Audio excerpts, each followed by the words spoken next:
মন্টু ভাই ছিলেন বলা যায় যে একটা সাহসের প্রতীক। যে কোনো জায়গায় ওনাকে আমরা ডাকলে, বিশেষ করে সাহসের জায়গায় মন্টু ভাইকে আমরা সবসময় খুবই প্রম্পট পেয়েছি। আমার শেষ দিনগুলো মন্টু ভাইয়ের সাথে অনেক স্মৃতি আছে। মন্টু ভাই খুব অসুস্থ ছিলেন, আমাদের একটা অনুষ্ঠানে উনি গিয়েছেন, তখন উনি অক্সিজেন নিচ্ছিলেন, মানে দেখে মনে হচ্ছিল উনি খুব অসুস্থ। তারপরও সেই অবস্থায় আমাদের অনুষ্ঠানে এসেছিলেন 26শে মার্চের একটা অনুষ্ঠানে। মোস্তফা হোসেন মন্টু একটা ইতিহাসের চিহ্ন এবং অংশ।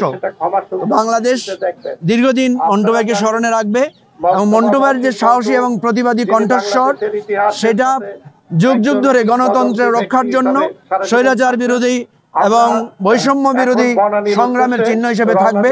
আমরা মন্টু ভাইয়ের আত্মার মাগফিরাত কামনা করছি এবং দেশবাসীর কাছে ওনার জন্য দোয়া চাচ্ছি। ধন্যবাদ।